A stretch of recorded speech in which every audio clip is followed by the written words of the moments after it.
in the past. We're going to make sure it doesn't happen again. There are mental health clinics, listen carefully, mental health clinics providing skin substitute placement on their patients. Again, you're dealing with ulcers in a mental health clinic. These services are provided by an anesthesiologist. Improbable. Money's not leaving the building. You're going to have to prove to me that there's a clinical benefit of a psychiatrist telling an anesthesiologist to put a surgical graft on a patient. It's not going to happen. We need your help. That's my big plea. We need your help, the American people. Why?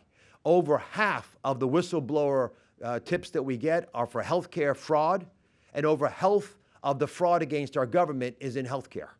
So we need your help, both to protect your own important information. Don't give it away because con artists come to your door and try to get it, but give us tips. You're going to hear all of us share opportunities that we have, but it only happens in healthcare because we know we have allies, the American people. We provide care to 68 million Medicare beneficiaries. 80 million Americans are on Medicaid or CHIP. There's another 20 million on the exchanges. There are a lot of people that will come to help us. So write this down, 1-800-HHS-TIPS. 1-800-HHS-TIPS. We have a URL, obviously, if you go to our website as well. And I'll leave you with one last thought. In addition to the massive fraud, especially from foreign entities trying to invade America using their financial tools and criminal mindsets, we also have 25% of all of our money being spent probably subject to abuse. And that's not fraud. This is abuse and waste. Money not being used wisely. We just launched a new model called WISER with the Centers for Medicare Medicaid Innovation under Abe Sutton that is looking at ways for us to identify inappropriate use of services that are wasteful and should not be offered to the American people because they could hurt them, and they're certainly not providing value for these wonderful Americans whose health is being taken advantage of to generate higher savings, higher revenue rather for providers. We're not going to tolerate it anymore. We're going to use data analytics, real-time monitoring, and unhesitating, unwavering pursuit of the law to make sure this happens. I want to thank my colleagues on the stage and their agencies for all the wonderful work you have done. God bless you.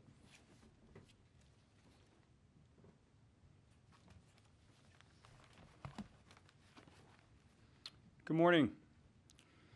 Hello, my name is Christopher Delado, and I'm the Acting Deputy Assistant Director for the FBI's Criminal Investigative Division that handles healthcare fraud.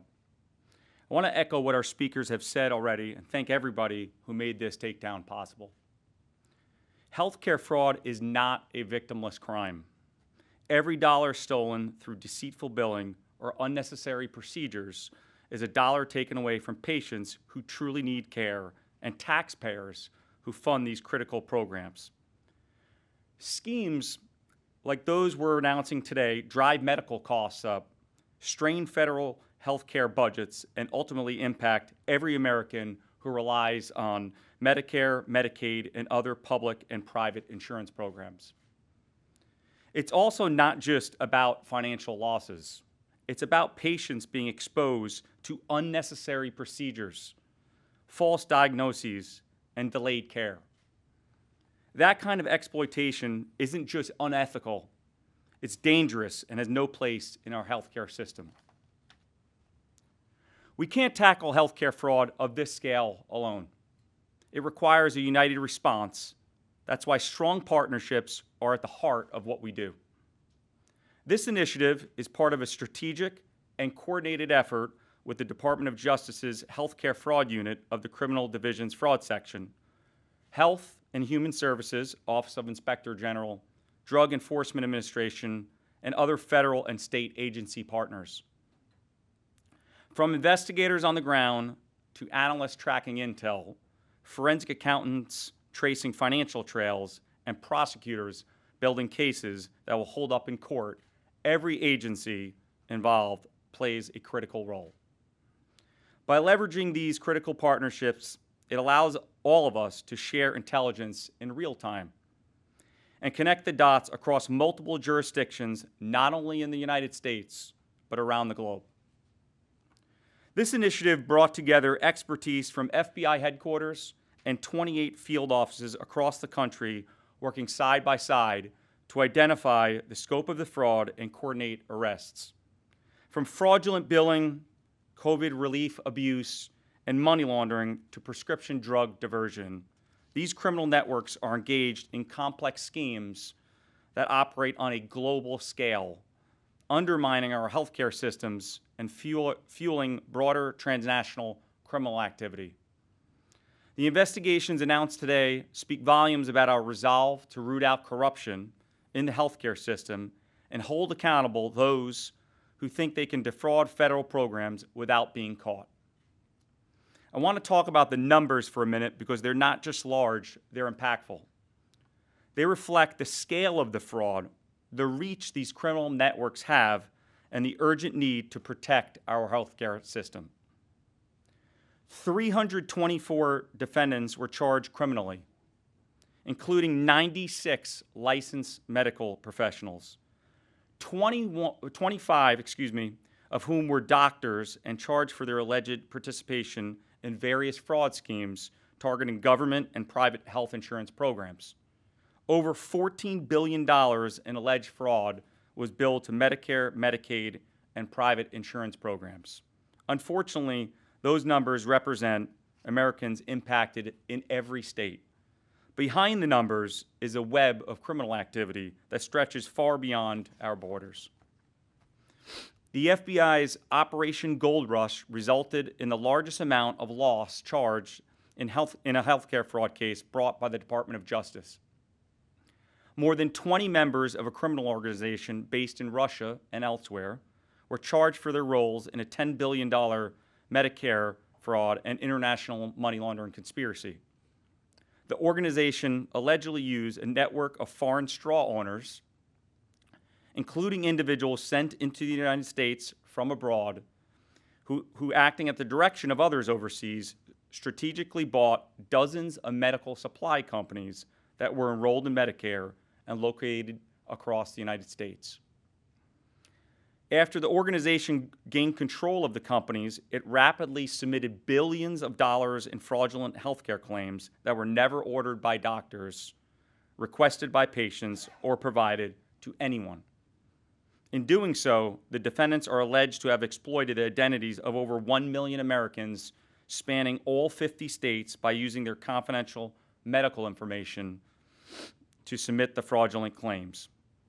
This not only illustrates just how global these schemes have become, but how advanced and coordinated they are becoming. In Atlanta, 5 people, including 3 medical professionals, were charged with manipulating the price of skin grafts and forcing services on patients that were not medically necessary. In this case, Medicare was scammed out of $760 million. And in Phoenix, we opened an investigation after receiving a complaint about suspicious billing to Arizona Medicaid. It led us to a network of sober living homes that were supposed to be helping those struggling with drug and alcohol addiction, many of whom were Native Americans. Instead, this was a massive fraud scheme that billed for services that were never actually provided. The sober living home facilities owned by ProMD received more than $560 million for services that were not provided. Those are just some of the investigations that were part of this initiative. As these threats grow more complex and transnational, the FBI and our law enforcement partners must continue to evolve, stay ahead of the curve, and meet the challenges with equal force. Reducing federal health care spending, stopping fraud and waste, and controlling costs isn't just about budgets. It's about protecting the integrity of programs millions of Americans depend on. And we will not tolerate those who put personal gain above patient care. Remember, you could always report suspected healthcare fraud to your local FBI office or call 1-800-FBI-TIPS. And we count on you reporting those tips. Your vigilance plays a critical role in helping us uncover fraud, protect patients, and hold offenders accountable. Next, I'll turn it over to the DEA. Good morning, and thank you for being here. Today's announcement represents a landmark victory in the fight against healthcare fraud and the illegal diversion of controlled substances.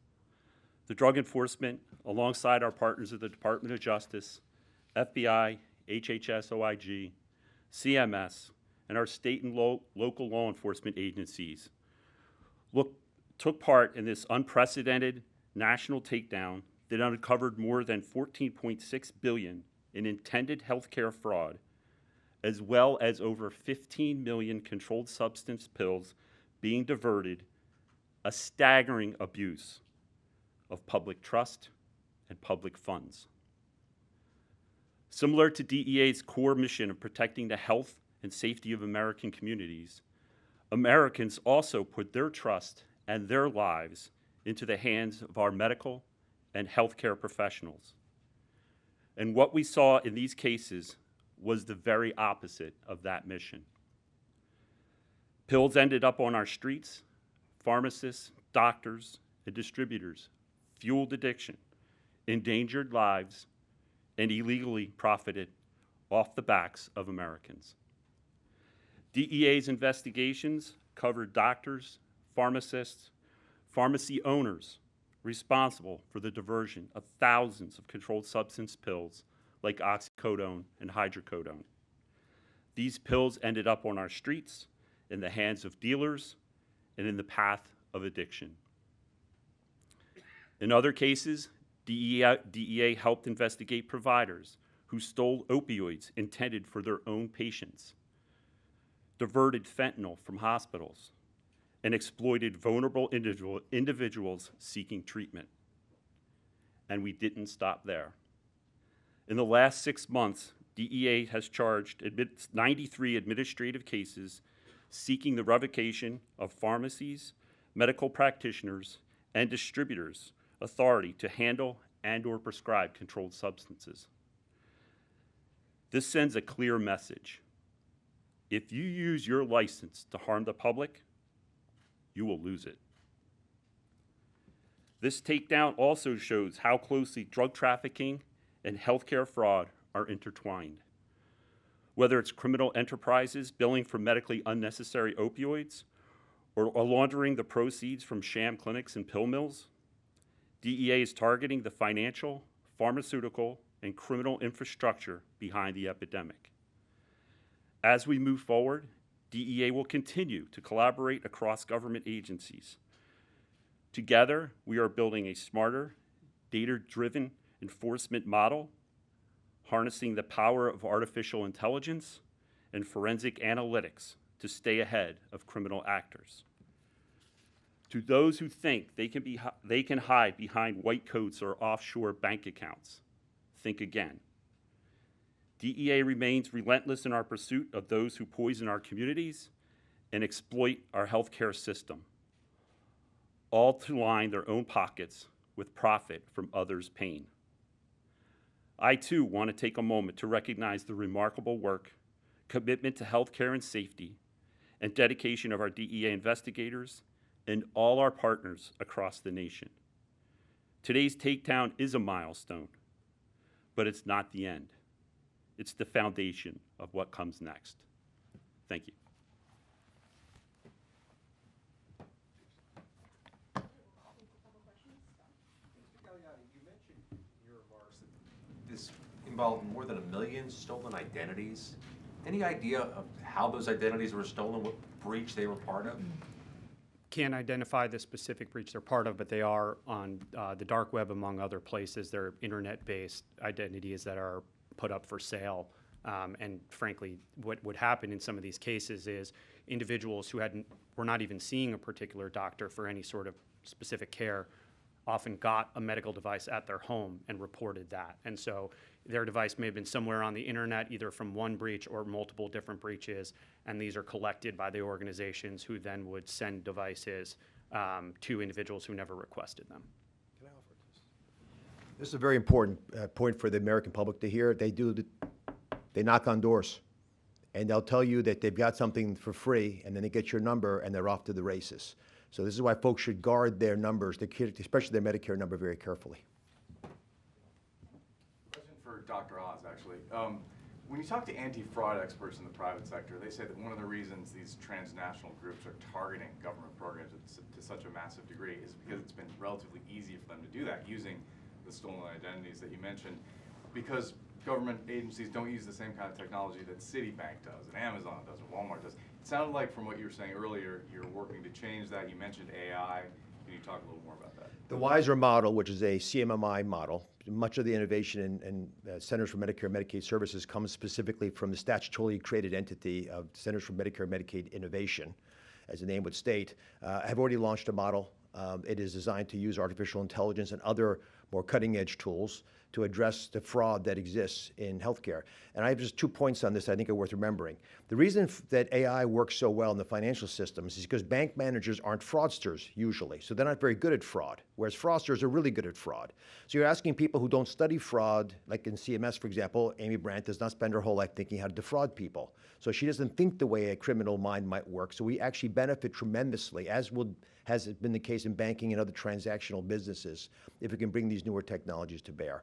The other reality of healthcare is that we don't really penalize people for doing bad things. When they steal money, and they steal the health of Americans when they steal your money, because they're taking away resources that are vitally needed to take care of vulnerable Americans. When they do that, I think, not just criminal, but morally reprehensible activity, it's often a slap on the wrist. And that's an area where I think we should get more serious. Many of these fraudsters were able to get away literally outside the country, but even the ones we catch sometimes have remarkably impactful opportunities to escape real justice, and we have to change that as well. We also have to be serious. We've got to send a message. That's what today's press conference is about, and I'd love if you could echo that. We are taking this crisis to a whole different level. This is not going to be the same approach to healthcare fraud detection as has been evident certainly for the last few years. You mentioned that the intended loss was north of $14 billion. Can you say what the actual loss was? $2.9 billion. I wanted to follow up about the rise in these foreign actors that you're seeing participate in these schemes. How can you address a little bit more about how the U.S. can combat that when so many of these criminals are beyond the reach of U.S. law enforcement? Yeah, it's a great question. Look, the first thing we need to do is prevent more of the money from going out in the first place. Frankly, $2.9 billion actual loss on $14.6 billion intended loss is pretty good. It's less than a sixth, and we were able to prevent that by getting ahead of schemes early. So the best thing, the best antidote here is prevention rather than enforcement. Second, we're able to capture people who were coming into the United States on temporary bases, some of these straw owners and people who own these companies. Then we need to get serious sentences on these individuals to send that deterrent message. And the third thing we need to do, and which we are doing, is we're fighting for the extradition of many of these individuals. We hope to see them face justice in an American courtroom. So what we need to do, and the goal of all these taken together, is to make sure that people don't view this as some sort of calculated risk. It won't pay off, essentially, if we prevent, if we enforce, and if we get significant sentences. On the transnational element to this, are these people that are just mostly looking to make as much money as they can, or is there a national security risk too to having people from these transnational groups involved in this fraud? Yeah, we see. So astute question. So basically, in some instances, we see it's a sheer fraud scheme for money and related purposes, particularly at the lower levels of the pyramids. But we do have individuals who we have concerns about other activity they're connected to. Can you say anything more about that? No. One of these cases involved defense overseas using artificial intelligence to basically create recordings of Medicare beneficiaries. Can you talk about how this AI explosion and the kind of confluence of fraud and how you're kind of marshaling resources to attack that? And separately, Dr. Oz, you mentioned that this is largely about messaging and making clear that this kind of fraud is unacceptable. I wonder, does it undermine that message when President Trump recently pardoned Lawrence Duran, who was convicted in what was at the time the largest Medicare fraud scam in history? Does it undermine that at all? I'll start with your first question. So, yes, we are concerned about the criminals' advancements in technology here, obviously, and it's something that contributed to some of the schemes we saw here. So let me say a little bit more about a word that we're doing on the Data Fusion Center that I think is significant. basically a lot of the information that is relevant to stopping these schemes is stored across different government agencies. And what the Data Fusion Center intends to do is put it all in one place so that we can recognize these patterns earlier on. So if you're looking at a graph for some particular kind of back brace, for example, and you see a hockey stick spike in the sales of these in some particular location in Miami, say, that's a very powerful lead for us to go after and to try to root out the problem before it grows. So yes, the criminal schemes are getting more complex, and that's why we need to advance with it. And the Data Fusion Center is a big part of that. And breaking down information silos across agencies is another significant part of it. The president has been very clear that he wants this fraud, waste, and abuse crushed. That's the word that's used. And I'll give you one concrete example of how he has done that. DOJ is not just about cutting waste and fraud within government. DOJ has been actively involved at CMS in helping us address places where fraud is existing that we never thought to look. And that's the kind of opportunity that's created when you actually break silos down, which is probably the single biggest opportunity that this administration has created.